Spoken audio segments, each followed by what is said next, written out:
വന്നത് ബോധ്യപ്പെട്ടിട്ട് ഇനി അർജുനനില് തന്റെ സംശയം ഉന്നയിച്ച് ചോദിക്കുമ്പോൾ ഭഗവാന്റെ വാക്കുകളാണ് തനിക്ക് സംശയമുണ്ടാക്കിയത് എന്നാണ് അർജുനൻ പറയുന്നത്. അല്ല, അർജുനനിൽ നിന്ന് സംശയം വന്നു എന്നല്ല പറയുന്നത്. നാമും അങ്ങനെയൊക്കെ തന്നെ പറയാറുള്ളത്.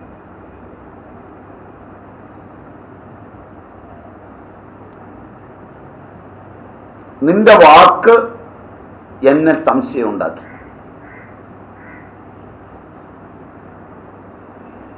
എന്തുകൊണ്ടാണ് നിന്റെ വാക്കെന്നിൽ സംശയം ഉണ്ടാക്കിയത്? അതിന്റെ ലൗകിക യുക്തികൾ ഇതാണ്.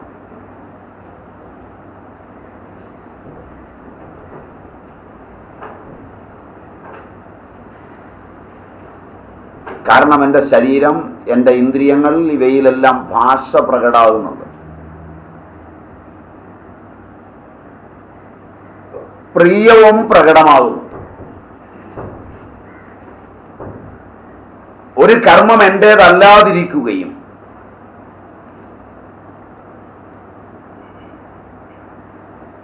അത് അവരൻ ചെയ്യരുത് എന്ന് ആഗ്രഹിക്കുകയും അവരന് വേണ്ടി ഞാനാണ് ചെയ്യേണ്ടത് എന്ന് തീരുമാനിക്കുകയും ചെയ്യുന്ന തലത്തിലാണ് ഇന്ന് കുടുംബവും സമൂഹവും ആശ്രമങ്ങളും അന്തരാളങ്ങളും ഒക്കെ വളർന്ന് വികസിച്ച് നിൽക്കുന്നു.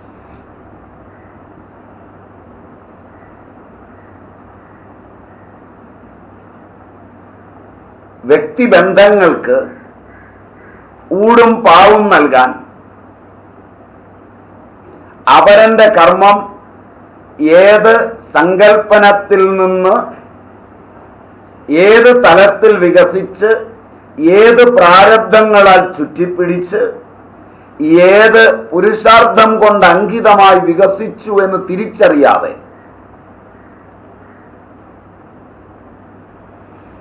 അവരനോടുള്ള പ്രിയവും അവന്റെ സാമീപ്യവും അവന്റെ സമയം തനിക്കു വേണ്ടിയും ആഗ്രഹിക്കുമ്പോൾ ആ കർമ്മത്തിന്റെ പ്രാധാന്യവും അതിൽ അങ്കിതമായിരിക്കുന്ന ആവശ്യവും അതിനോടുള്ള പ്രതിബദ്ധതയും ഇല്ലാതെ അയാൾക്കു വേണ്ടി കർമ്മം ചെയ്യേണ്ടി വരുന്നു എന്നിടത്താണ് ഇന്ന് ലോകം നിലകൊള്ളുന്നത്. അത് കർമ്മത്തെയും കർമ്മത്തിന്റെ ഗതീയതയെയും നശിപ്പിക്കുന്നു എന്നല്ല, വ്യക്തിയെ അജ്ഞാനത്തിന്റെ കൊടുമുടിയിലേക്ക് എത്തിക്കുന്നു എന്നുള്ളതാണ് പ്രത്യേകത. അതുകൊണ്ട് നിഷ്ഠാപൂർവം വേണം കർമ്മം ചെയ്യാൻ.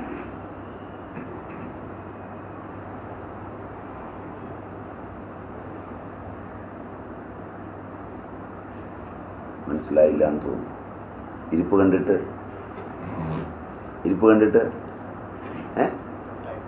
മനസ്സിലായില്ല.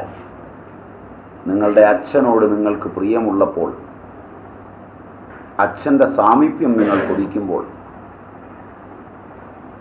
അച്ഛനിൽ സങ്കല്പമായി ആവിർഭവിച്ചു നിൽക്കുന്ന ഒരു കർമ്മം അച്ഛൻ ചെയ്യാൻ പോകുമ്പോൾ നിങ്ങൾ ഓടിപ്പോയി ചെയ്യാനെടുക്കും. ശരിയല്ല. ഞാൻ ഇരിക്കുമ്പോൾ അച്ഛൻ അങ്ങനെ ചെയ്തുകൂടാ എന്നുള്ള ഒരു ഭാവം, ഒരു തരം അഹന്ത. അതിന് സ്നേഹമെന്ന പദം ഞാൻ ഉപയോഗിക്കുന്നില്ല. ഒരു തരം അഹന്ത. ഞാനിവിടെ ഉള്ളപ്പം ഞാൻ ചെയ്യാൻ പറയല്ലേ വേണ്ടേ? എന്നോടൊന്ന് പറഞ്ഞാൽ ഞാൻ ചെയ്യില്ലേ? എന്നോട് പറയാതെ പോയി ചെയ്യുക, മറ്റുള്ളവരുടെ മുമ്പിൽ എന്നെ ചീത്തയാക്കാൻ.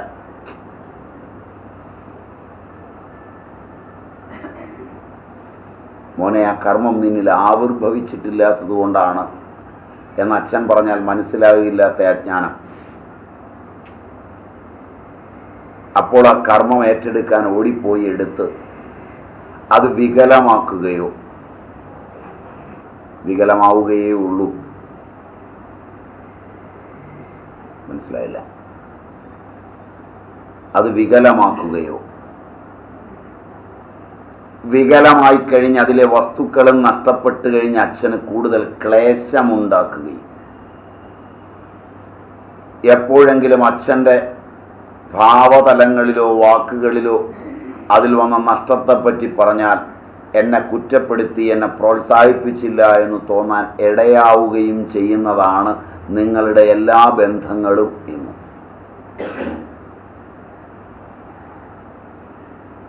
ഇത് പഠിക്കാൻ പോകുന്ന ആത്മവാദികളുടേത് 100%.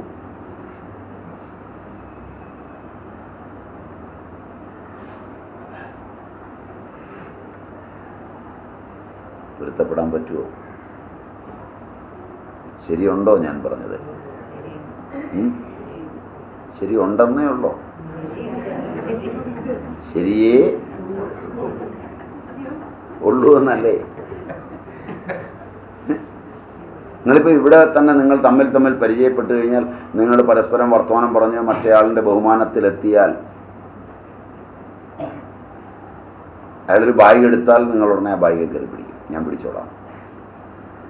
അയാളോടുള്ള പ്രിയമാ, ബാഗിനോട് നിങ്ങൾക്ക് പ്രിയമില്ല, ബാഗ് ചുമക്കുന്നതിനോട് പ്രിയമില്ല. നിങ്ങളതുകൊണ്ടൊന്ന് ചലിക്കാത്ത നോക്കും.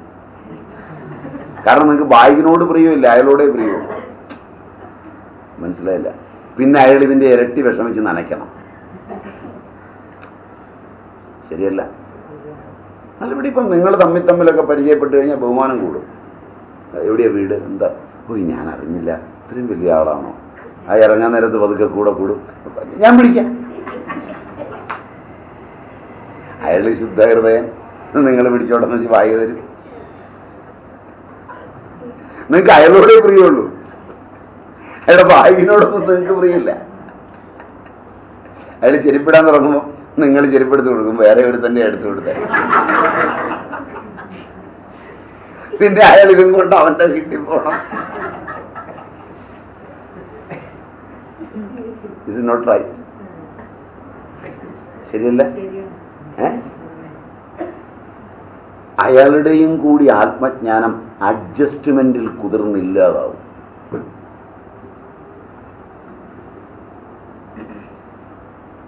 ഈ കൂട്ടായ്മയായി ആത്മീയതയിൽ കാണുന്ന 90% പണി.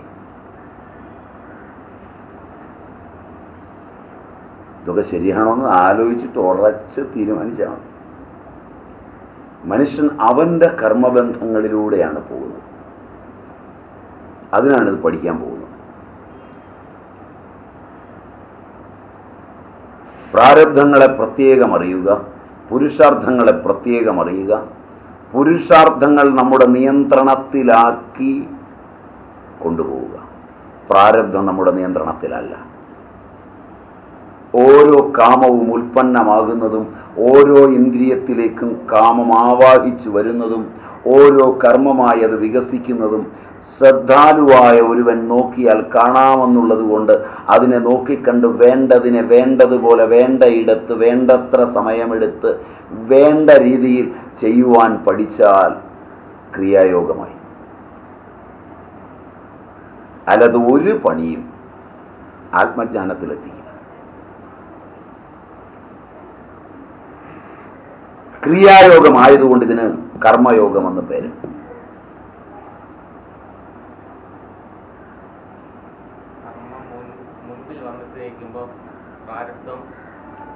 കൃത്യമായി തിരിച്ചറിയും. പ്രാരബ്ധമായിരിക്കുന്നവയ്ക്ക് വേണ്ടുന്നതെല്ലാം കയ്യിലോട്ടുണ്ടാക്കിത്തരും പ്രകൃതി.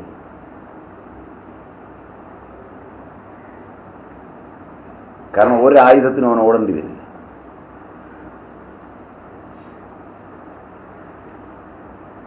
അല്ലാത്തതാണെങ്കിൽ ഒരായുധം കയ്യിലുള്ളത് കൊണ്ടും അവന് ചെയ്യാൻ പറ്റില്ല.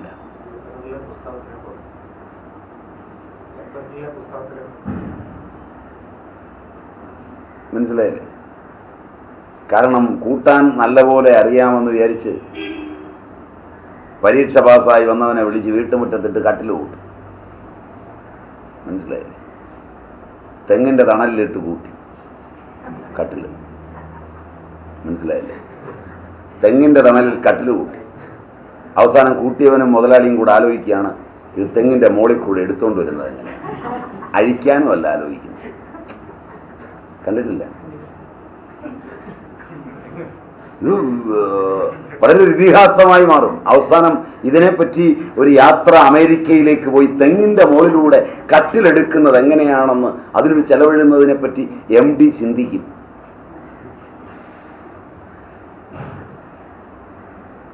അതിന് പോകുമ്പോൾ ബോംബെയിലിറങ്ങി താമസിക്കുമ്പോൾ അവിടുന്ന് കുടിച്ച സോഡയുടെ എണ്ണം 35,600 ആവും. കാരണം ചാരായത്തിൻ്റെ എഴുതാൻ മേലാത്തതുകൊണ്ട്. Am I right?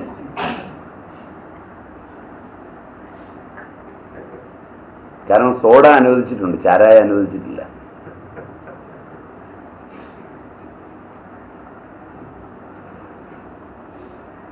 ഇത് ഈ കട്ടിൽ പൊക്കുന്നതിനെ പറ്റി പഠിക്കാനാണ് അങ്ങോട്ട് പോകുന്നത്. അപ്പോഴേക്ക് ഇത് മഴ നനഞ്ഞ് കുശിത്തിട്ടുണ്ടാവും. ഇനി പൊക്കണ്ട, തന്നെ പോന്നിട്ടും ഉണ്ടാവും. കാരണം കർമ്മരംഗത്ത്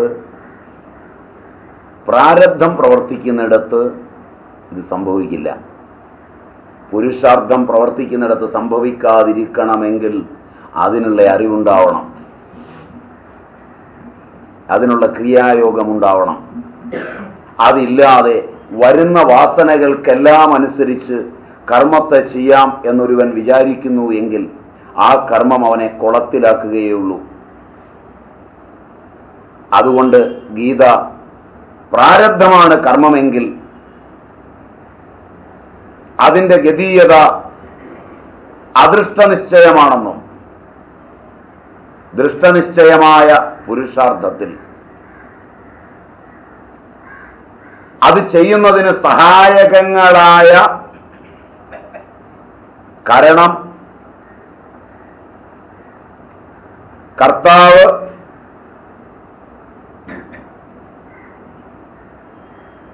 അധിഷ്ഠാനം,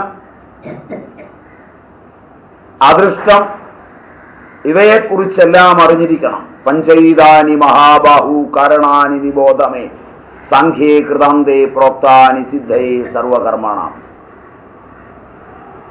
കാരണം കർമ്മം അനിഷ്ടമിഷ്ടം മിശ്രം ച ത്രിവിധം കർമ്മണ ഫലം.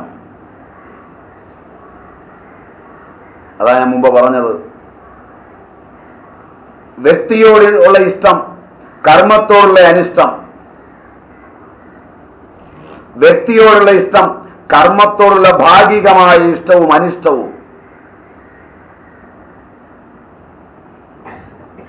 വ്യക്തിയോട് ഇഷ്ടമില്ലെങ്കിലും കർമ്മത്തോട് ഇഷ്ടം. മനസ്സിലായില്ല? ഒരു സ്ഥലത്ത് ചെന്നു, എനിക്കിഷ്ടമുള്ള കർമ്മമാണ് അവിടെ കാണുന്നത്, അത് ചെയ്യാൻ അവിടെ കിടന്ന ഒരാൾ വിഷമിക്കുന്നു. മാറി നിൽക്ക്, 5 മിനിറ്റ് കാര്യം ചെയ്തു കൊടുത്തു. അത് ശരിയാവണ്ണം ചെയ്തു കൊടുത്തു. പതുക്കെ അവിടെ നിന്ന് ഇറങ്ങി പോന്നു. നിൽക്കുന്നു. എന്ത് നിൽക്കാൻ? അല്ല, ഇത്രയും എന്ത് വലിയ കർമ്മം ഞാൻ ചെയ്തത് നിസ്സാരമായിട്ടില്ലേ? നിങ്ങൾക്കത് അറിയില്ലായിരുന്നത് കൊണ്ട് വിഷമമുള്ളതാണ്, എനിക്കത് അറിയാവുന്നത് കൊണ്ട് എളുപ്പമാണ്. അതിനൊന്നും ചെയ്യേണ്ടതില്ല. ഞാനതിനൊന്നും ചെയ്തില്ലല്ലോ. നിങ്ങളുടെ സ്ഥലത്ത് നിങ്ങൾ ചെയ്തത് ഇങ്ങനെ ചെയ്തു എന്നല്ലേ ഉള്ളൂ.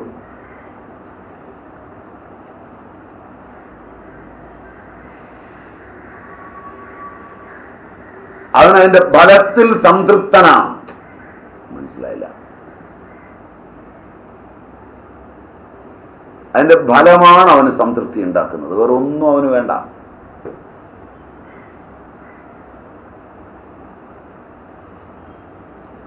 അപ്പൊ കർമ്മത്തോടുള്ള ഇഷ്ടം കൊണ്ട് കർമ്മം ചെയ്യുന്നവരുണ്ട്. കർമ്മത്തോടൊരു ഇഷ്ടമില്ല, അലസമലീമസന്മാരാണ്. ചില വ്യക്തികളോടോ ചില സ്ഥലങ്ങളോടോ ചില സംഭവങ്ങളോടോ ഇഷ്ടം ഉണ്ടാവും. ആ ഇഷ്ടം പ്രേരിപ്പിക്കുന്നത് കൊണ്ട് കർമ്മത്തിൽ കയറി ചെല്ലും. മനസ്സിലായില്ല? എല്ലാം കുളവാക്കും. ശരിയല്ല? ഒരു ഓഫീസിൽ ഇത്തരം ഒരുത്തം മതിയാവും. ഓഫീസറെ മണിയടിച്ചുകൊണ്ടിരിക്കും, എല്ലായിടത്തും ഓടി നടന്നുകൊണ്ടിരിക്കും, സകലരുടെ ഏകാഗ്രത നഷ്ടപ്പെടുത്തിക്കൊണ്ടിരിക്കും, സകല പണിയും കുളവാക്കിക്കൊണ്ടിരിക്കും. കണ്ടിട്ടില്ല? വലിയ വലിയ കാര്യങ്ങൾ പറയും. അത് കേൾക്കുമ്പോൾ അവിടെ ഇരുന്ന് കർമ്മം ചെയ്യുന്നവൻ വിചാരിക്കും വലിയ വലിയ അറിവുകളൊക്കെ ഉണ്ടാവും. കണ്ടിട്ടില്ല? ഇത്രക്കാരെ കണ്ടിട്ടില്ല? വീട്ടിലൊക്കെ ഉണ്ട്. ഇവിടെ ഇരുന്ന് അച്ഛനോടും അമ്മയോടും ഒക്കെ കർമ്മം ചെയ്യുന്നതിൻ്റെ സിസ്റ്റമാറ്റിക് ആയിട്ടുള്ള രീതികളൊക്കെ ഇങ്ങനെ ചർച്ച ചെയ്തുകൊണ്ടിരിക്കുക.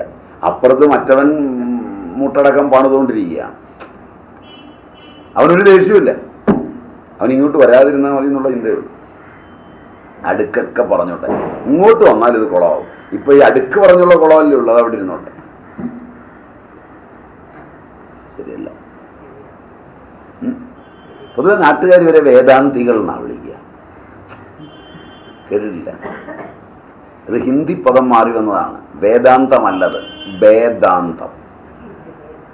വേദാന്ത് ഹിന്ദിയിൽ ആളുകൾ പറയാ വേദാന്ത്. കേട്ടിട്ടില്ല? ബിനാദാന്ത്, പല്ലില്ല. അങ്ങനെ വന്നൊരു പദമാണ്. അതല്ലാതെ വേദത്തിന്റെ അന്തം എന്നുള്ള സംജ്ഞയിൽ നിന്ന് വന്നതല്ല. നിങ്ങൾക്ക് പരിചയമില്ല. വേദാന്തികൾ എന്ന് പറയുന്നത് കേട്ടിട്ടുണ്ട്. നമ്മളെ നോക്കി ആരും പറഞ്ഞിട്ടില്ലല്ലോ.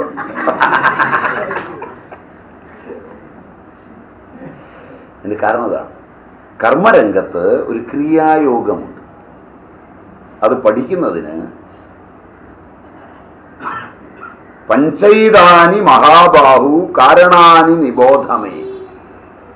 18, 10, 11 മറ്റോ 9, 10, 11 നോക്കിയാൽ മതി. എത്രയാ?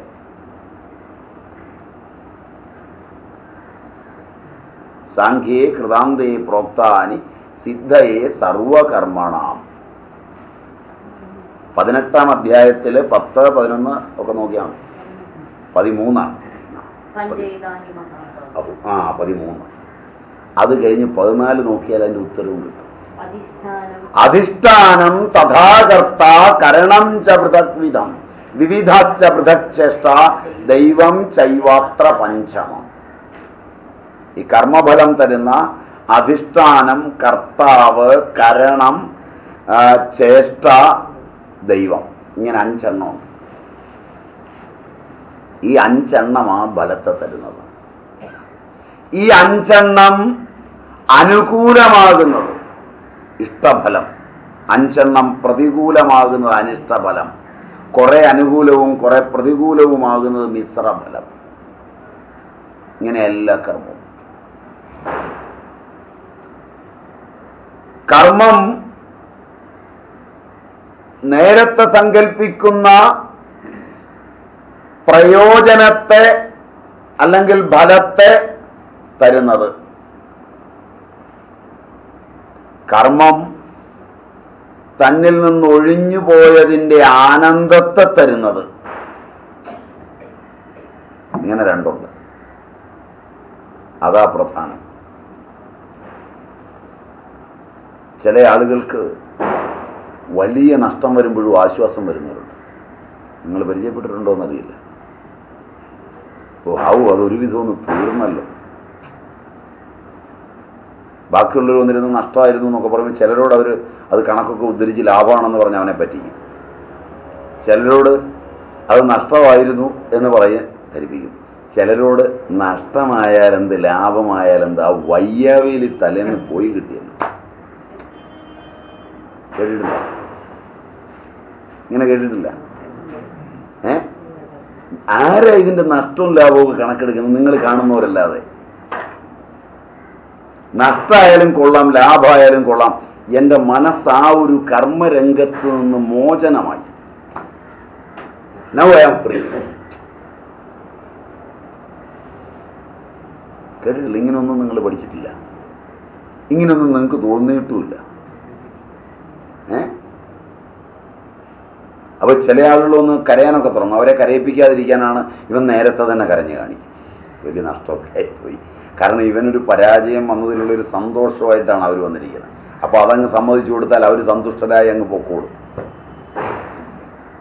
നിങ്ങൾ ഞങ്ങളുടെ മുമ്പിൽ വെച്ച് ഒരിക്കലും കരയുകയും നഷ്ടമാണെന്ന് പറയുകയും ചെയ്യാതെ അത് ലാഭമാണെന്നൊക്കെ കണക്കുദ്ധരിച്ച് പഠിപ്പിച്ചിട്ട് അയാളുടെ അടുക്കൽ അത് നഷ്ടമാണെന്ന് സമ്മതിച്ച് എന്താ ഇങ്ങനെ കരഞ്ഞു കാണിച്ചതൊക്കെ ഇത് ശരിക്കും നഷ്ടമാണോ? എടാ ഇത് ചുമ്മാ ഇരിടാ. കാരണം വെച്ചാൽ അവനൊരു സന്തോഷം വരട്ടെ, നമുക്ക് നഷ്ടമാണെന്നുള്ളത്. അതിന് നിനക്കെന്താടാ നഷ്ടം? ഇങ്ങനൊന്നും നിങ്ങൾ കർമ്മരംഗം ഇങ്ങനൊന്നും കണ്ടിട്ടില്ല. ഇങ്ങനെ കാണാറില്ല ഇടയില്. ആ, അനുഭവിക്കാറുണ്ട്, ചിന്തിക്കാറില്ല. അതേ കാണാറുള്ളൂ, ലോകത്തിതേ ഉള്ളൂ. അപ്പോ കർമ്മത്തിന്റെ ഈ ഗഹനത, ഇതെല്ലാം അടങ്ങി ഈ അധിഷ്ഠാനവും കർത്താവും കരണവും ദൈവവും അടങ്ങുന്ന വിവിധങ്ങളായ ചേഷ്ടകൾ അടങ്ങുന്ന ഈ കർമ്മലോകത്തു നിന്ന് വേണം ആത്മാവിനെ ഉദ്ധരിക്കാൻ.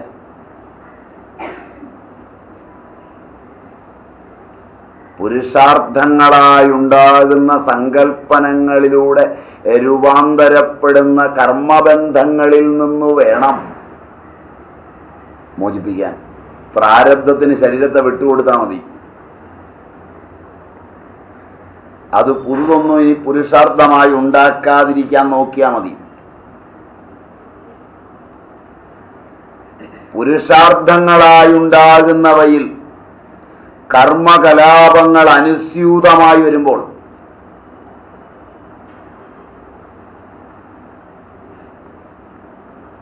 അതാണ് ഇതിന്റെ രസകരമായ വസ്തുത. കർമ്മകലാപങ്ങൾ അനുസ്യൂതം വരും, വിടില്ല, കയറി പിടിക്കും. നല്ലൊരു ഡ്രാഫ്റ്റ്സ്മാൻ ചിത്രമൊക്കെ ഇങ്ങനെ വരച്ചുകൊണ്ടിരിക്കുകയാണ്. അപ്പൊ വരച്ച് വരച്ച് വരച്ച് വരച്ച് അതിലൊക്കെ ഒരു താല്പര്യമൊക്കെ ഉണ്ട്. അതിനിടയ്ക്ക് വേണ്ടാന്ന് വെച്ചു, ഇനി പരിപാടിയൊന്നും വേണ്ട. അപ്പോഴാണ് ഒരു സ്വാമിയുടെ കൂടി അവിടെ ചെന്ന് സന്യാസത്തിന്റെ ബാലപാഠങ്ങളൊക്കെ പഠിക്കാൻ ബ്രഹ്മചാരിയായിട്ട് കൂടി ഭിക്ഷയൊക്കെ എടുത്തു. കുറേശ്ശെ ഭക്ഷണമൊക്കെ കൊണ്ടുവന്ന് കഴിച്ചു. ബ്രഹ്മസൂത്രവും ഭഗവത്ഗീതയും രാമായണവും ഉപനിഷത്തുകളും ഒക്കെ പഠിക്കുകയാണ്. പഠിക്കുന്നതിനിടയിൽ ഒരു ദിവസം ആശ്രമത്തിന് ഒരു ഡൈനിങ് ഹാള് വേണം. അത് പതുക്കെ കെട്ടാനായിട്ട് ആരോ വന്ന് നോക്കുന്ന സമയത്ത് ഇയാൾ അറിയാതെ പേനയെടുത്ത് മുകളിൽ നിന്ന് വരച്ചു. അപ്പോൾ ഗുരുമഹാരാജ് അതിലേക്ക് കയറി പോകുമ്പോഴാണ് ഈ വര കാണുന്നത്. നിങ്ങൾക്ക് വരയ്ക്കാൻ അറിയാം, എന്നാൽ പിന്നെ നേരത്തെ പറയത്തില്ലായിരുന്നു. വേറൊരാളെ വിളിക്കണം, ഒരു കാര്യം ചെയ്യും, വേഗം വരച്ചുകൊണ്ട് പോവാം, മറ്റൊരാളോട് ഒരാഴ്ച കഴിഞ്ഞ് നമുക്ക് പണിയെപ്പറ്റി ആലോചിക്കാമെന്ന് പറഞ്ഞു. നോക്കിക്കോണേ, ഇവന്റെ തലയിലായി. അവിടെ ഇരിക്കുന്ന എല്ലാവരുടെ ഇച്ഛയ്ക്ക് ഇവൻ വരച്ചു കഴിഞ്ഞാൽ, ഇവൻ പണിത് കഴിഞ്ഞാൽ നാളെ ഇവനോടായിരിക്കും പ്രിയം. കാരണം അതിനകത്തിരുന്നാ നമ്മൾ ഭിക്ഷ കഴിക്കുന്നത്. നമുക്കാണെങ്കിൽ വരയ്ക്കാൻ അറിയാൻ പാടില്ല. ഇവൻ ഒരു തരത്തിലും വരയ്ക്കാൻ ഇടയാകരുതെന്ന് വിചാരിക്കുന്ന കുറെ പേര് അവിടെ ഉണ്ടാവും. കാരണം പ്രിയാപ്രിയങ്ങളുടെ ലോകം വലുതാണ്. അതുകൊണ്ട് ഇവൻ വരച്ച് കൃത്യമായി ഒരെണ്ണം ഉണ്ടാക്കിയെടുത്താൽ നാളെ രാവിലെ ഇവനായി അവിടുത്തെ അടുത്തയാൾ. അതുകൊണ്ട് ഇവൻ വരയ്ക്കുന്നിടത്ത് എവിടെയൊക്കെയാണോ കുഴപ്പം ഇതുണ്ടാവും. ഇവനാണെങ്കിൽ വരയ്ക്കാൻ പറഞ്ഞിനി വരയ്ക്കാതിരിക്കാനും പറ്റില്ല. ഇടയ്ക്ക് അവൻ ആ ആത്മബോധത്തിന്റെ ഓർമ്മ കയറി വരുമ്പം വരയ്ക്കണോ, ഇതൊക്കെ കളഞ്ഞിട്ടല്ലേ വന്ന് നാളെ രാവിലെ ഇവിടുന്ന് മൂങ്ങാം. ഇതെല്ലാം കൂടി ഒരു സംഘർഷം ഉണ്ടാകുന്ന കർമ്മരംഗം. ശരിയാണോ എന്ന് ആലോചിച്ചു നോക്കി. ഒരു വല്ലാത്ത കർമ്മരംഗം അവനെ വല്ലാതെ വലയ്ക്കും. അപ്പൊ പുരുഷാർത്ഥത്തിലെ കർമ്മങ്ങൾ തീരുകയുമില്ല, ചെയ്യുകയുമില്ല.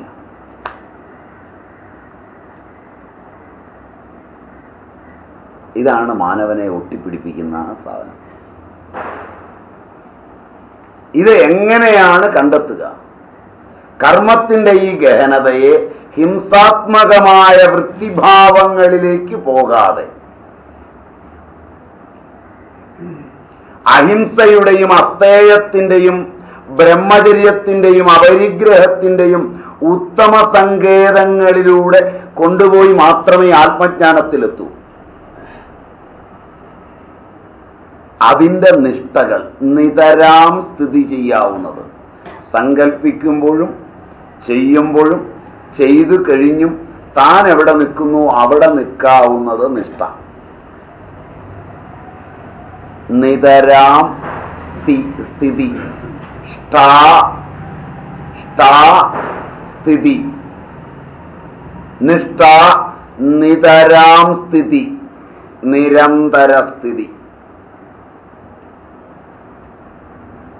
ഒരു കർമ്മസങ്കല്പം ആത്മവിശുദ്ധിയെ കെടുത്തുകയും ഇന്ദ്രിയങ്ങൾ, മനസ്സ്, ബുദ്ധി വഴി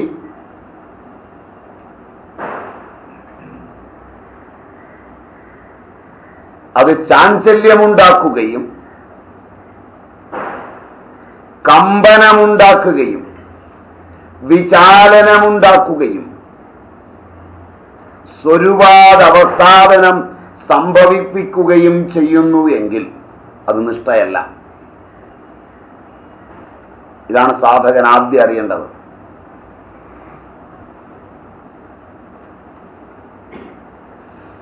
എനിക്ക് വിചാലനം വരുന്നുണ്ടോ ആ കർമ്മം കാരണം? ഹർഷം, ശോകം ഒക്കെ വിചാലനമാണ്. എന്നെ ഹർഷശോകങ്ങളിലേക്ക് എത്തിക്കുന്നുണ്ടോ? ആത്മാവിന്റെ സാധാരണത്വത്തെ കർമ്മം കളഞ്ഞു കുളിക്കുന്നുണ്ടോ? ചോദ്യം മനസ്സിലായില്ല. കർമ്മം സങ്കല്പിക്കുന്നതിന് മുമ്പുള്ള വ്യക്തി, കർമ്മം സങ്കല്പിക്കുമ്പോഴുള്ള വ്യക്തി, കർമ്മമായി സങ്കല്പത്തിൽ നിന്ന് കർമ്മമായി പൊട്ടി വിടരുമ്പോഴുള്ള വ്യക്തി, കർമ്മം കഴിഞ്ഞ് നിലകൊള്ളുന്ന വ്യക്തി, അതിൻ്റെ ഫലമെത്തിക്കഴിഞ്ഞ് നിലകൊള്ളുന്ന വ്യക്തി, ഈ വ്യക്തികളെല്ലാം വിഭിന്നരാണോ ഒന്നാണോ?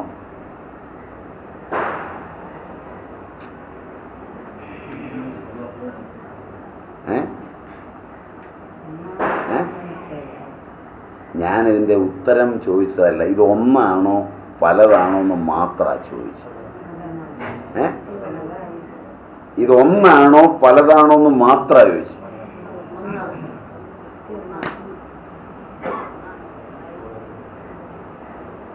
എൻ്റെ ചോദ്യം, നമ്മൾ ആ വ്യക്തിയെ പരിചയപ്പെടുമ്പോൾ ഒരു സങ്കല്പം അയാളിൽ ഉണ്ടാകുന്നതിന് മുമ്പ് നമുക്ക് പരിചയമുണ്ട് അയാളെ, അയാൾക്ക് നമ്മളെയും പരിചയമുണ്ട്.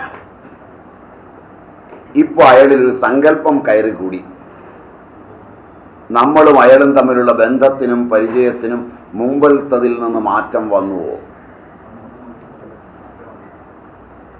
ഏതെങ്കിലും തരത്തിലുള്ള മാറ്റം വന്നുവോ? വന്നുവെങ്കിൽ പഴയ ആളല്ല അയാൾ. അയാളാണ് കർമ്മം ചെയ്യുന്നതെങ്കിലും അന്നത്തെ അവസ്ഥയിൽ നിന്ന് അയാളുമായുള്ള സാമീപ്യത്തിൽ നമ്മൾ മാറിയെങ്കിൽ അയാളിലെ കർമ്മസങ്കല്പം നമ്മളെ കൂടെ മാറ്റിമറിക്കാൻ പര്യാപ്തമാണെങ്കിൽ എത്ര ഗഹനമാണ് സാധനം. അയക്ക് മാറ്റം വന്നതിന് നമുക്ക് മാറ്റം വരേണ്ടതില്ല. നമ്മൾ അയാളുടെ മാറ്റം കാണുന്നത് തന്നെ നമുക്കൂടെ മാറ്റം വന്നു എന്നുള്ളതാണ്. അപ്പോ അയാളിൽ കർമ്മസങ്കല്പം വന്നപ്പോൾ അയാൾക്ക് മാറ്റം വന്നു. രീതിവിധാനങ്ങൾക്കൊക്കെ മാറ്റം വന്നു. നമ്പർ 1 കർമ്മം വരുന്നതിന് മുമ്പുള്ള വ്യക്തി. നമ്പർ 2 കർമ്മസങ്കല്പം എത്തിയപ്പോഴുള്ള വ്യക്തി. സങ്കല്പം കർമ്മമായി വിരിഞ്ഞപ്പോഴുള്ള വ്യക്തി. അപ്പോൾ അയാൾ കർമ്മത്തിൽ കിടന്ന് ഉഴലുകയാണ്. അപ്പോഴാണ് നമ്മൾ ചെല്ലുന്നത്. ആ കർമ്മ കലാപത്തിൽ നിൽക്കുമ്പോഴാണ് ചെന്നിരിക്കുന്നത്. ഇപ്പോഴാ വ്യക്തി ആദ്യത്തെ 2 വ്യക്തിയും അല്ല എങ്കിൽ വീണ്ടും പരിണാമമാണ്. റൈറ്റ്? കർമ്മമൊക്കെ എരിഞ്ഞടങ്ങി ഇപ്പോഴാ വ്യക്തി. കർമ്മം എരിഞ്ഞടങ്ങി ഫലമെത്തി ഇപ്പോഴാ വ്യക്തി.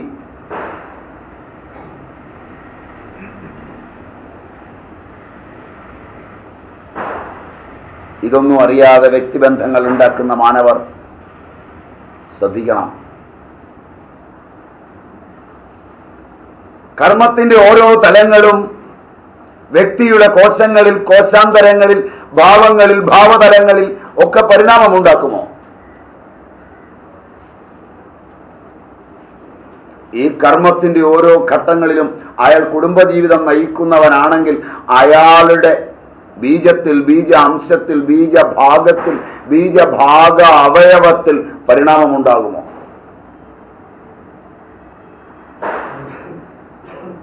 പ്രാചീന ആയുർവേദാചാര്യന്മാർ ഇങ്ങനെ കൂടെ ചിന്തിച്ചിട്ടുണ്ട്. ആ കർമ്മവേളയിൽ അയാളുടെ മനസ്സും സങ്കല്പനങ്ങളും അയാളുടെ ബീജകോശങ്ങളിലേക്ക് പോലും കടന്നു ചെല്ലുമോ? അയാളുടെ ബീജകോശ അന്തരങ്ങളിലെത്തി ബീജകോശ ഭാഗങ്ങളിൽ പരിണാമമുണ്ടാക്കുമോ? ബീജം, ബീജഭാഗം, ബീജം സ്പേം, ബീജഭാഗം സ്പേമോറോവം, ബീജഭാഗം ക്രോമസോം, ബീജഭാഗ അവയവം ജീൻ.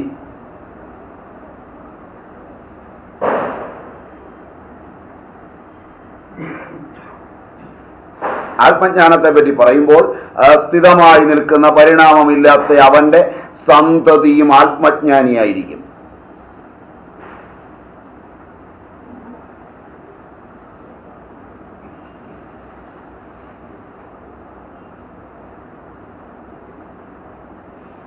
ഞാൻ സൂര്യനെ ഉപാസിക്കുന്നവനാണ്, എനിക്കറിയാം സൂര്യോപാസന.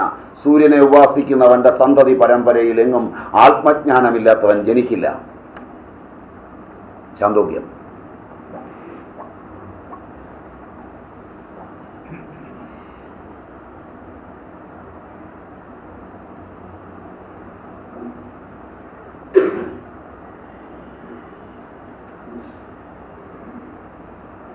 സാമൂഹിക നീതികൾക്ക് പൊരുത്തപ്പെടാൻ വയ്യാത്ത അന്തർസത്യങ്ങൾ നിറഞ്ഞതാണ് ആത്മലോകം.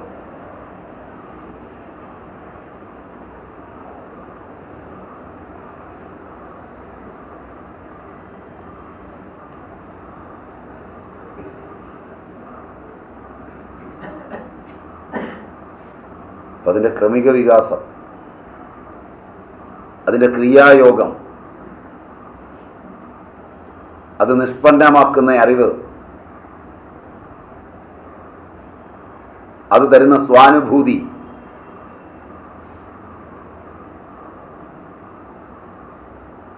അത് സഹജമായി നമുക്ക് ഉണ്ടാക്കിത്തരുന്ന ബന്ധമോചനങ്ങൾ,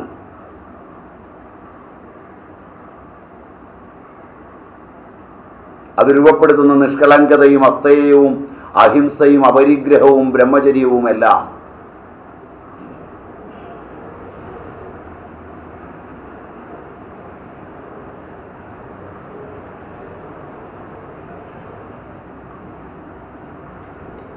അതീവ വിപുലമായൊരു ക്യാൻവാസിൽ വരച്ച് പഠിക്കണം. അത് മനസ്സിനെ കഴിയൂ.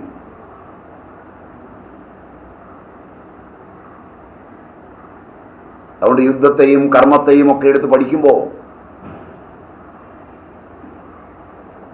വളരെ ശ്രദ്ധിച്ചില്ലെങ്കിൽ വളരെ ചെറിയൊരു അംശത്തിൽ വെച്ചായിരിക്കും ദർശനം നമ്മോട് വിട പറയുന്നു.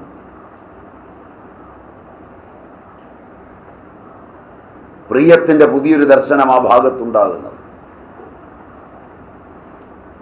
എന്റെ പ്രിയത്തിന്റെ ഒരു ദർശനം ഗീതാദർശനത്തിന്റെ സ്ഥാനത്ത് വെച്ച് ഗീതാദർശനത്തെ മുക്കിക്കളയുവാൻ എന്റെ ബുദ്ധിയും എന്നിലെ ഹിംസയും എന്നിലെ ചിന്തകളും ബന്ധങ്ങളും എനിക്കുള്ള പ്രിയങ്ങളും അപ്രിയങ്ങളും രാഷ്ട്രത്തോട്, എന്റെ ദേശത്തോട്, എന്റെ മണ്ണിനോട്, എന്റെ സമസൃഷ്ടങ്ങളോട്, എന്റെ ജാതിയോട്, എന്റെ മതത്തോട് ഒക്കെയുള്ള മമതാകാരങ്ങളിൽപ്പെട്ട് വ്യാഖ്യാന രംഗങ്ങളിൽ വന്നുകൂടുമോ?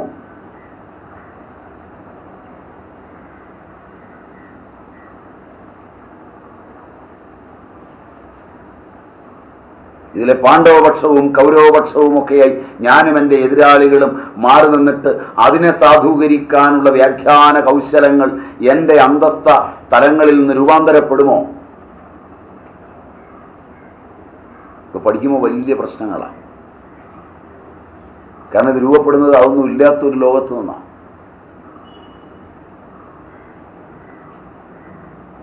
അതുകൊണ്ട് കർമ്മത്തിന്റെ ഈ കലാപഭൂമി, നിതരാം സ്ഥിതി, നിരന്തര സ്ഥിതി, നിഷ്ഠ,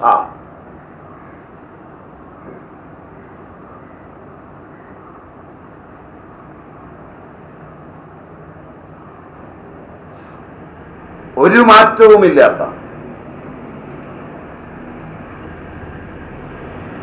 യുദ്ധക്കളത്തിലേക്ക് വിളിച്ചുകൊണ്ടുവരുമ്പോൾ ആയുധമെടുക്കാത്ത തേരാളിയായി വരുമ്പോഴും, യുദ്ധക്കളത്തിൽ നിറഞ്ഞു നിൽക്കുമ്പോഴും,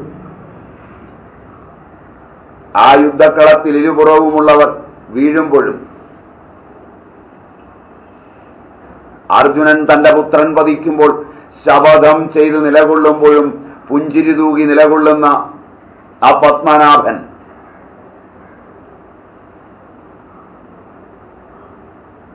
അവസാനമെല്ലാം വീണ യുദ്ധഭൂവിലൂടെ ഗാന്ധാരിയോടൊപ്പം നടക്കുമ്പോൾ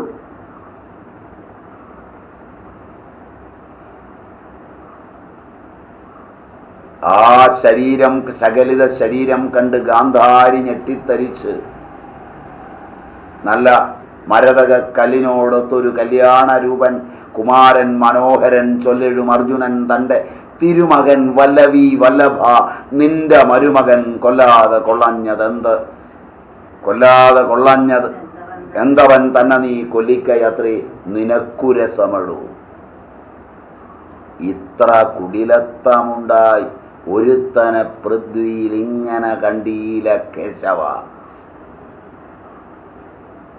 എന്നു പറഞ്ഞ് ശപിക്കുമ്പോഴും പുഞ്ചിരി തൂകി നിന്ന് കഷ്ടം ക്ഷത്രിയേ ഭവതി മെഞ്ഞിടത്തു മെയ്യുന്നുവല്ലോ എന്ന് ചോദിക്കുന്ന ആ ചോദ്യത്തിൽ അങ്കിതമായ കർമ്മരംഗങ്ങൾ അത്രയും അരനൊടിയെങ്കിലും അനക്കാതിരിക്കുന്ന ഒരാത്മസ്വരൂപം.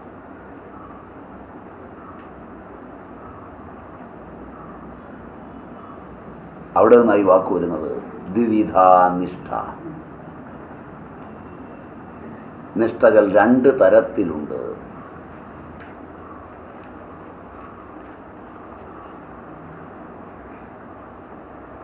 നിതരാം സ്ഥിതി. ഈ രണ്ട് നിഷ്ഠയും പണ്ടേ ഞാൻ തന്നെ പറഞ്ഞു കൊടുത്തതാണ്. ഈ നിഷ്ഠ എന്നിൽ നിന്നുണ്ടായതാണ്. ഇതിന്റെ പ്രോക്താവും വ്യാഖ്യാതാവും എല്ലാം ഞാൻ തന്നെയാണ്.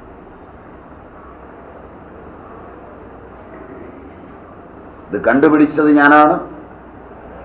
ഇത് പണ്ടേ പറഞ്ഞു കൊടുത്തത് ഞാനാണ്. ഇന്ന് നിനക്ക് പറഞ്ഞു തരുന്നതും ഞാൻ തന്നെയാണ് അർജുന. അതാണ് അതിന്റെ ഗാംഭീര്യം. പുരാ മയാ പ്രോക്ത, എന്നാൽ പണ്ട് പറയപ്പെട്ടിട്ടുണ്ട്. പണ്ടു മുതൽക്കേ ഈ ലോകത്തിൽ രണ്ട് നിഷ്ഠകൾ ഉണ്ട് എന്ന് സാഖ്യബുദ്ധിയുള്ളവർക്ക് ജ്ഞാനയോഗം കൊണ്ടും യോഗബുദ്ധിയുള്ളവർക്ക് കർമ്മയോഗം കൊണ്ടുമെന്ന് രണ്ട് തരത്തിലുള്ള നിഷ്ഠകൾ എന്നാൽ പറയപ്പെട്ടിട്ടുണ്ട്. ഇത് അർജുനനിൽ വല്ലാത്തൊരു ഭാവം വരുത്തും. ഭഗവാനെ, അങ്ങ് ഇന്നുണ്ടായതാണ്. വിവസ്വാനും മനുവും ഒക്കെ വളരെ പണ്ടേ ഉള്ളതാണ്. അങ്ങെങ്ങനെയാണ് പണ്ടേ ഇത് പറഞ്ഞു കൊടുത്തത് എന്ന് ചോദിക്കും.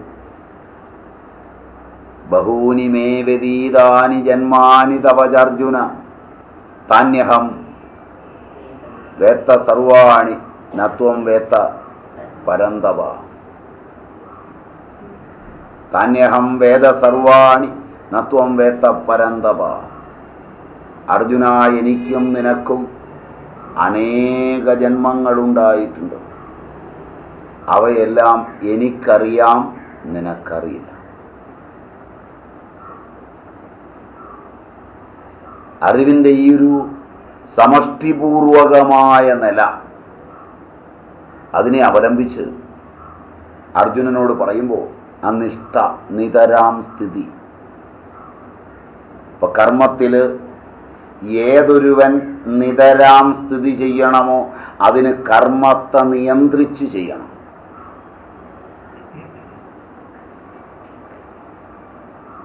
ഇന്ദ്രിയങ്ങൾ, മനസ്സ്, ബുദ്ധി ഇവയൊക്കെ കർമ്മവുമായി ബന്ധപ്പെടുന്നവയാണ്. ഇവയിൽ ഓരോന്നും പല ദിശകളിലും ഒരേ ദിശകളിലും ആത്മാവിനെ, ബോധത്തെ വലിച്ചു കൊണ്ടുപോയാണ് കർമ്മങ്ങളിലേക്ക് എത്തിക്കുന്നതെങ്കിൽ അതിലുണ്ടാകുന്ന പ്രിയാപ്രിയങ്ങളിൽ വെച്ച് അന്ധകാരാവൃതമാകുമ്പോൾ ബോധം അതിൻ്റെ യഥാതഥമായ സ്ഥിതിയിൽ നിന്ന് ചലിക്കും.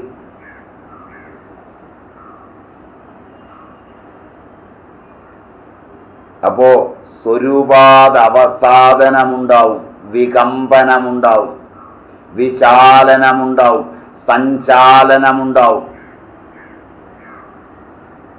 ഇതൊക്കെ ഭാഷയിലെ പദങ്ങളാ. സംസ്കൃതത്തിൽ വികമ്പിതും വിചാലയിതും വിചാലയിതും സഞ്ചാലയിതും സഞ്ചാലയിതും സ്വരൂപാദവസാദയിതും വ്യഥ സഞ്ചാലനേ. ആദ്യം നോക്കിയാൽ മതി, ചുറ്റുപാടും നടക്കുന്ന കാര്യങ്ങളും കർമ്മങ്ങളും എന്നിൽ ദുഃഖരൂപമായി വീഴുന്നുണ്ടോ?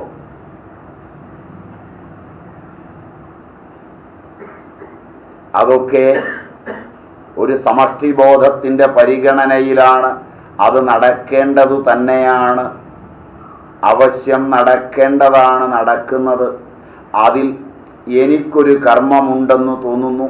ആ നടക്കുന്ന ഒന്നിനെയും മാറ്റിമറിക്കുവാൻ അല്ല, എൻ്റെതായൊരു കർമ്മം ചെയ്യേണ്ടത് കൊണ്ട് ചെയ്യുന്നു എന്ന ബോധത്തിൽ ഞാൻ അതിനോട് സമീപിക്കുന്നുവോ, അതല്ല ഞാൻ ദുഃഖിതനായി സമീപിക്കുന്നുവോ?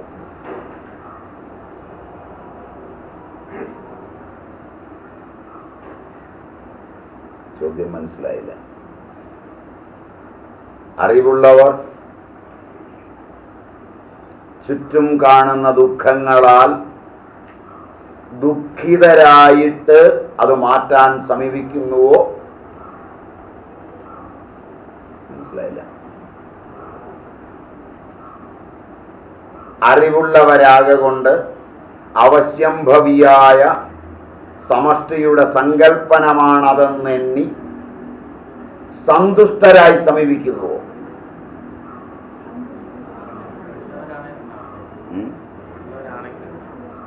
ഞാൻ സാധാരണഗതിയിൽ കാണുന്ന അറിവുള്ളവർ എന്ന് പറയുന്നവരൊക്കെ പ്രശ്നത്തോട് സമീപിക്കുന്ന, അത് കണ്ടിട്ടും നിങ്ങൾക്കൊരു വികാരമില്ലേ?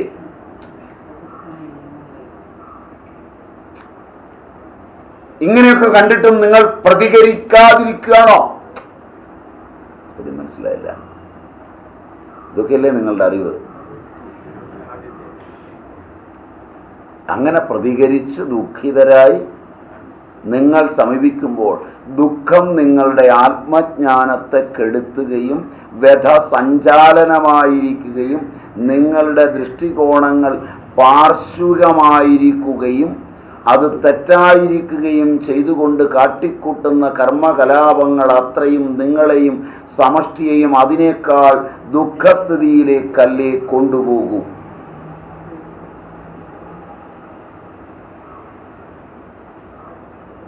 ചോദ്യം മനസ്സിലായില്ല.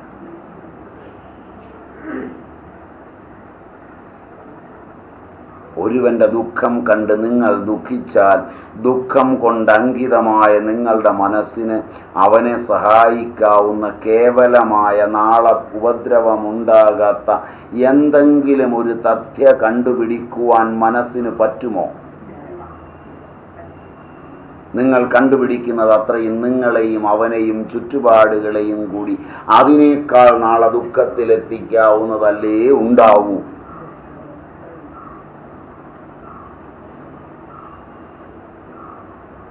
അതുകൊണ്ട് ആധുനിക വിദ്യയും ചുറ്റുവട്ടങ്ങളും നിങ്ങൾക്ക് തന്ന പ്രതികരണ ശേഷിയുടെ അന്തരാളങ്ങളിലെല്ലാം നിലകൊള്ളുന്നത് ദുഃഖതപ്തതയുടെ നാളകൾ മാത്രമായിരിക്കില്ലേ?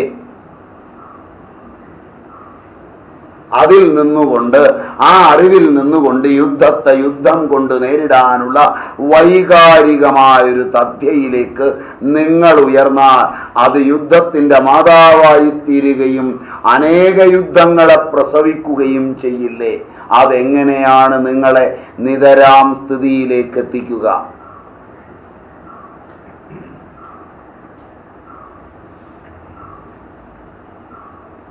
ചോദ്യം മനസ്സിലായില്ല. സിമ്പിളാ സാധനം, വളരെ സിമ്പിളാണ്. ഇതിന് ഒരുപാട് പഠിപ്പ് വേണ്ട. A common man's eye view എന്ന് പറയാം, ഒരു സാധാരണ മനുഷ്യന്റെ ദൃഷ്ടികോണം. ഇത്രയേ വേണ്ടൂ. വളരെ ബോൾഡായിട്ടുള്ള ഒരു സ്റ്റേറ്റ്മെന്റ്. അതിന് തയ്യാറായാൽ മതി. ശാസ്ത്രം വളരെ സിമ്പിളാണ്, ഗഹനമല്ല.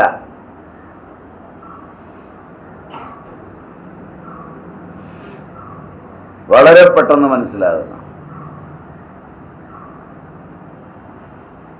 ഇപ്പൊ കർമ്മം നിഷ്ഠാപൂർവം തന്റെ സ്ഥിതിയെ മറിക്കാതെ ചെയ്യണം.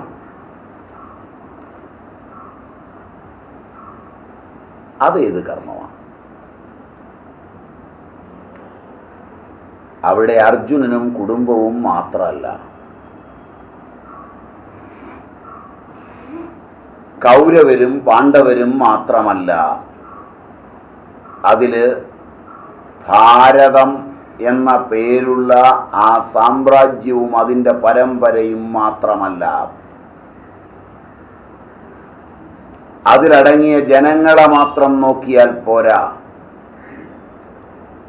അതിനെ കുറെ കൂടി വിപുലമായി ചിന്തിച്ചാൽ ഭൂതങ്ങളെയും പിതൃക്കളെയും ദേവന്മാരെയും ഋഷിമാരെയും മനുഷ്യരെയും ചേർത്തു വെച്ച് ചിന്തിക്കണം.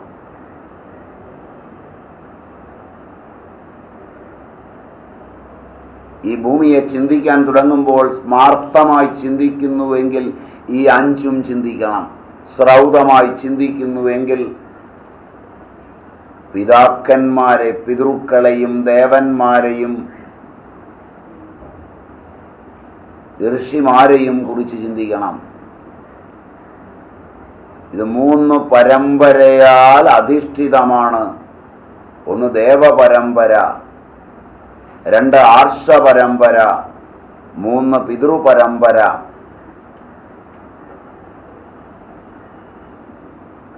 ഈ മൂന്ന് പരമ്പരയിൽ ഒരിടത്തു പോലും ഖേദം വരാത്ത വിധത്തിൽ വേണം നീ നിഷ്ഠയെ പാലിക്കാൻ.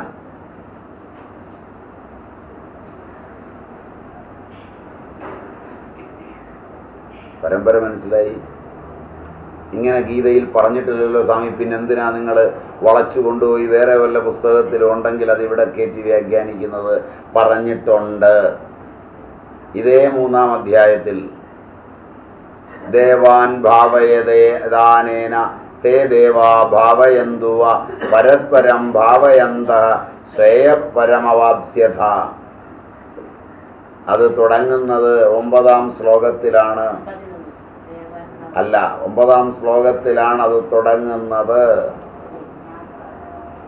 സഹയജ്ഞ പ്രജാ സൃഷ്ട്വാ പുരോവാച പ്രജാപതി അനേന പ്രസവിഷ്യധ്വമേഷവുസ്തിഷ്ടകാമധു ദേവാൻ ഭാവയതാനേന തേ ദേവാ ഭാവയന്തുവ പരസ്പരം ഭാവയന്ത ശ്രേയപരമവാപ്സ്യഥ ഇഷ്ടാൻ ഭോഗാൻ ഹിവോ ദേവാ ദാസ്യന്തി യജ്ഞഭാവിതാ തൈർദത്താന പ്രദായഭ്യോ യോ ഭുങ്ക്തേ സ്തേന ഏവ സാ. പറഞ്ഞ് അന്നാത് ഭവന്തി ഭൂതാനി വർജന്യാത് അന്ന സംഭവ യജ്ഞാത് ഭവതി വർജന്യ യജ്ഞകർമ്മ സമുദ്ഭവം കർമ്മ ബ്രഹ്മോദ്ഭവം വിദ്ധി ബ്രഹ്മാക്ഷര സമുദ്ഭവം തസ്മത് സർവഗതം ബ്രഹ്മ നിത്യം യജ്ഞേ പ്രതിഷ്ഠിതം. യജ്ഞരൂപമായിരിക്കണം കർമ്മം. യജ്ഞരൂപമാകുന്നത് ദേവപരമ്പരയെയും ആർഷ പരമ്പരയെയും പിതൃപരമ്പരയെയും അംഗീകരിച്ചും ആശ്രയിച്ചും അവയ്ക്ക് ശോകമുണ്ടാക്കാതെയും യാതൊരുവൻ യജ്ഞരൂപമായി കർമ്മം ചെയ്യുന്നുവോ അപ്പോഴാണ് നിഷ്ഠയുണ്ടാകുന്നത്. അതിന് 2 വഴികളാണ്.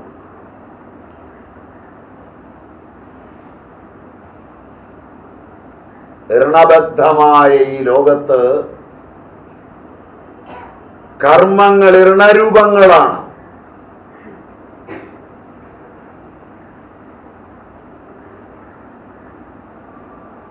ഋണം ബുദ്ധി കൊണ്ടില്ലാതാവില്ല, ഭാഗ്യമുണ്ടെങ്കിലേ ഇല്ലാതാവും.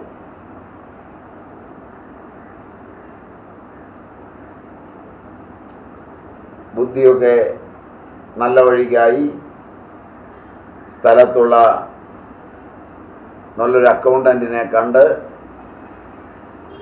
നല്ല രീതിയിലൊരു പ്രോജക്റ്റൊക്കെ ഉണ്ടാക്കി ബുദ്ധിയിൽ നല്ല രീതിയിൽ, നമ്മുടെ ബുദ്ധി മാത്രമല്ല അദ്ദേഹത്തിൻ്റെ ബുദ്ധിയും കൂടെ എടുത്ത് നല്ല സൂപ്പറായിട്ടുള്ളൊരു പ്രോജക്റ്റ് ഉണ്ടാക്കി.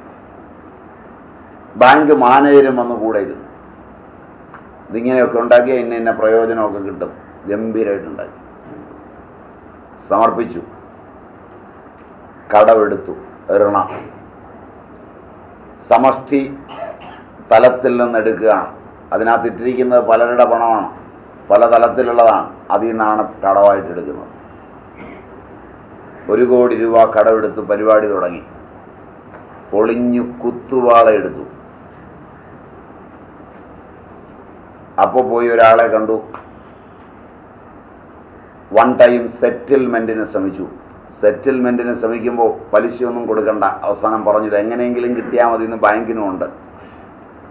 അപ്പോഴായി 1 ടൈം സെറ്റിൽമെന്റ്, എത്ര വരെ തരാം, എത്ര എഴുതി തള്ളണം, ഇങ്ങനെ മേലാവുമായിട്ട് സംസാരിക്കും. കേട്ടിട്ടില്ല. പോയിരുന്നു. 2-3 മീറ്റിംഗ് ആയി. അവസാനം സെറ്റിൽമെന്റിന് കാശില്ല. അപ്പോൾ പരിചയമുള്ള വേറൊരു ബാങ്ക് മാനേജറുണ്ട്. അയാൾ പറഞ്ഞു പുതിയൊരു പ്രോജക്റ്റ്, ഇവിടുത്തെ 40 ലക്ഷം അടയ്ക്കണം, 30 ലക്ഷം കൊണ്ട് വേറൊരു പ്രോജക്റ്റ് തുടങ്ങണം, അതിന്റെ ലാഭം കൊണ്ട് അത് അടച്ചു തീർക്കണം. മനസ്സിലായില്ല. അപ്പൊ അവിടുന്ന് എടുത്ത് ഇവിടെ കൊടുത്ത് തൽക്കാലം ഇവിടുന്ന് തരിയൂരുക. കാരണം നമുക്ക് തന്ന മാനേജര് സസ്പെൻഷന്റെ വക്കിൽ നിൽക്കുകയാണ്. അതിനുമുമ്പേ സെറ്റിൽ ചെയ്യണം. അയാളോട് മുകളിലുള്ള മാനേജ്മെന്റിന് വലിയൊരു പ്രിയമുണ്ട്. അതുകൊണ്ടാണ് ഇത് സെറ്റിൽമെന്റിന് അവരും വന്നിരിക്കുന്നത്. ഇങ്ങനെയൊന്നും പോയിട്ടില്ല, ഇങ്ങനെയൊന്നും പോയിട്ടില്ല നിങ്ങൾ. ഇങ്ങനെയൊക്കെ ഈ ലോകത്തുണ്ടെന്നും നിങ്ങൾക്കറിയില്ല. ഇങ്ങനെയൊക്കെയാണ് ഋണം. ഇത് വളരെ രസമുള്ള കളിയാണ്. ഇതിൽ ഞങ്ങൾ സ്വാമിമാരും മറ്റും കളിക്കുമ്പോഴാണ് കളി ഗംഭീരാകുന്നത്. വെറുതെ ഇരിക്കുന്ന സമയത്തായിരിക്കും വന്ന് ഒരു മാനേജർ എന്ന് പറയുന്നത് എന്തെങ്കിലും എടുക്കുന്നില്ലേ, വല്ലതൊക്കെ ചെയ്യുന്നില്ലേ. അപ്പോഴാണ് വേറെ 2 പേരും ഞാൻ നോക്കിക്കോളാം, സ്വാമിക്ക് ഇതേക്കുറിച്ചൊന്നും അറിയില്ലല്ലോ, ഫിനാൻസ് മാനേജ്മെന്റ് എല്ലാം ഞാൻ നോക്കിക്കോളാം, ഒന്ന് ചാടി കയറിയാൽ മതി. അവസാനം മാസം തോറുമുള്ള കടം ഇങ്ങോട്ട് എഴുതി തള്ളുമ്പോൾ സ്വാമി ഇതൊന്നും അടയ്ക്കണമല്ലോ, എവിടുന്നെങ്കിലും സ്വാമിക്ക് പരിചയം ഇന്നയാളില്ലേ, ഒന്ന് മേടിച്ച് ഇങ്ങോട്ട് അടയ്ക്ക്. ഇങ്ങനെ മേടിച്ചടച്ചടച്ച് ജനം കാണുമ്പോൾ ഇതിങ്ങനെ വളരുകയാണ്, കെട്ടി കെട്ടി വളരുകയാണ്. പക്ഷേ ഇവിടെ ഇങ്ങനെ കൊടുത്ത് കൊടുത്ത് തളരുകയാണ്. അവസാനമാണ് ഈ സ്വാമിയെ ചെന്ന് കാണുന്ന ഒരു ഭക്തനോട്, അവനോട് വളരെ സ്നേഹമുണ്ടെങ്കിൽ അകത്ത് കയറി അടച്ചിട്ട് പറയും, എൻ്റെ മക്കളെ ഒന്ന് രക്ഷപ്പെട്ടാൽ മതി ഈ കൂടാരത്തിനകത്തും. യാതൊരു നിവൃത്തിയില്ല. ഇതവസാനം കാരണം ചിട്ടി മുതലിച്ചവന്റെ കൂട്ടാവും. അവനാകെ അത്യാവശ്യം 1000 രൂപയുടെ ആവശ്യം വന്നപ്പോൾ 100 രൂപ വീതം 10 പേരെ ചേർത്ത് 10 മാസം കൊണ്ട് തീർക്കാൻ ഒരു ചിട്ടി മുതലിച്ചതാണ്. അതിന്റെ പകുതിയായപ്പോൾ 4 പേര് കൊടുക്കാത്തവരുണ്ടായി. മനസ്സിലായില്ല. 4 പേര് കൃത്യമായി കൊടുക്കുകയില്ലാത്ത 4 പേര് അതിനകത്തുണ്ട്. 6 പേര് കൊടുക്കും. 6 പേര് കൊടുക്കും. ഇതിനിടയിൽ വീട്ടിലൊരാളുള്ളതാണെങ്കിൽ ഇത് പിരിച്ചുകൊണ്ട് വരുമ്പോഴേ എടുത്തുകൊണ്ട് അപ്പുറത്ത് പോയി പാവയ്ക്കായും വെണ്ടയ്ക്കയും വാങ്ങി. അപ്പൊ 2 പേരുടെ കാശ് പാവയ്ക്കായും വെണ്ടയ്ക്കായും ആയിപ്പോയി. 4 പേരുടെ കാശ് കിട്ടിയില്ല. 4 2 6 പേരുടെ കാശ് കുറവുണ്ട്. പിരിഞ്ഞു കിട്ടിയത് ആകെപ്പാടെ 40 ഉള്ളൂ. മനസ്സിലായില്ല. കുറിയിട്ടപ്പോൾ ഉള്ളവന് നാളെ കൊടുക്കുകയും വേണം. അപ്പോഴാണ് ഐഡിയ കൂടുതലായിട്ട് ഉദിക്കുന്നത്. 1000ന്റെ ചിട്ടിയുടെ കൂടെ 5000ന്റെ ഒന്നുകൂടെ. മനസ്സിലായില്ല. പുതിയ ചിട്ടി 5000ന്റെ. വിശ്വസ്തരാണ് എല്ലാവരും. കാരണം ഇതുവരെ എല്ലാവർക്കും കൃത്യമായി കിട്ടിയിട്ടുണ്ട്. എല്ലാവരും ചേർന്നു എനിക്ക് 2 നമ്പർ തരണം കേട്ടോ. കാരണം ഇത്രയും വിശ്വസ്തമായിട്ട് 1000ന്റെ ഓടിയില്ലേ, അപ്പൊ 2 എണ്ണം ആയിക്കോട്ടെ. 2 എണ്ണമായി. ആളുകളൊക്കെ കൂടി. അത് പകുതിയെത്തുന്നതിന് മുമ്പ് 10,000-ന്റെ, ലക്ഷത്തിന്റെ 2 നമ്പർ. അപ്പോ ചിട്ടി മുതലാളി വളരുന്നുവെന്ന് ജനം വിചാരിക്കും. എണ്ണം കൂടുന്നു എന്ന് വരുമ്പോൾ ഒരു ദിവസം മുങ്ങും.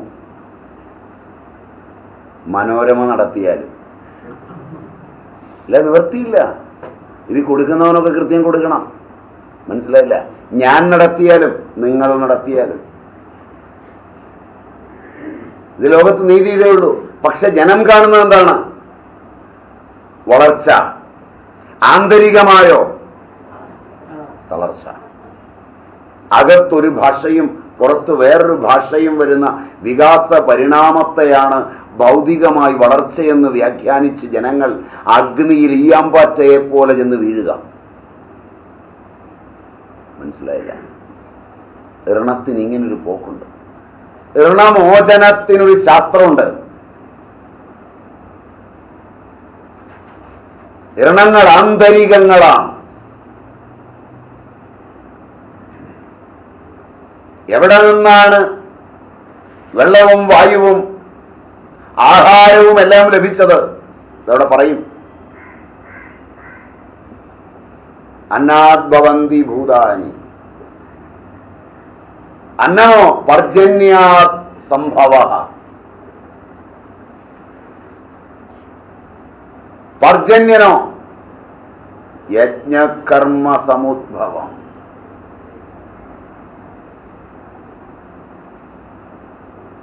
യജ്ഞകർമ്മ സമുദ്ഭവമാണ് അക്ഷരവും പർജന്യനുമെല്ലാം എങ്കിൽ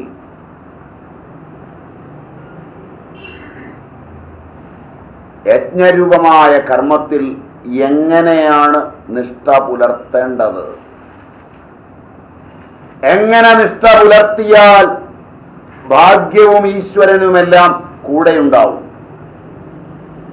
എങ്ങനെ നിഷ്ഠ പുലർത്തിയില്ലെങ്കിൽ സാക്ഷാൽ ജഗന്നാഥൻ ഇറങ്ങി വന്ന് ആ ചാട്ടയും കയ്യിലെടുത്ത് തേരോടിച്ചാലും നീയും നിന്റെ വർഗവും എങ്ങനെ ദുഃഖിക്കും?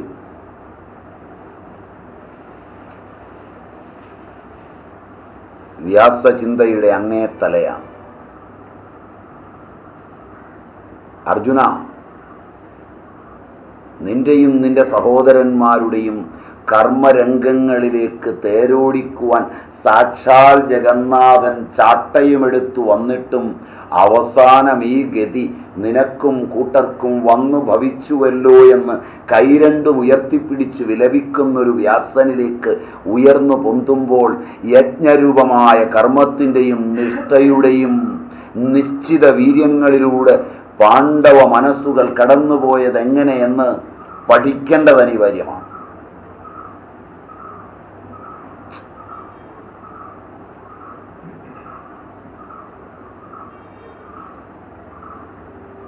ഗീത എടുത്ത് ചുമ്മാ ഒന്ന് വായിച്ച് 12 ശ്ലോകം ചൊല്ലിയിട്ട് ഈശ്വരൻ കൂടെ ഇങ്ങ് വരും എന്നൊന്നും വ്യാമോഹിക്കരുത്.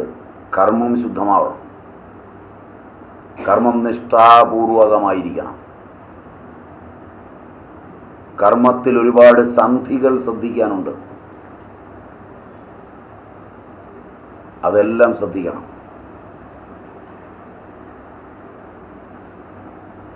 നമുക്ക് അടുത്ത ക്ലാസ്സിൽ കാണാം. സമയം ഏതാണ്ടായെന്ന് തോന്നി അല്ലേ? അടുത്ത ക്ലാസ്സിൽ കാണാം. ഇന്ന് അവസാനിപ്പിക്കാം. നാരായണം നമസ്കൃത്യ നരം ചൈവ നരോത്തമം ദേവീം സരസ്വതീം വ്യാസം തതോ ജയമുദീരേ. ഹരി ഓം. ഹരി.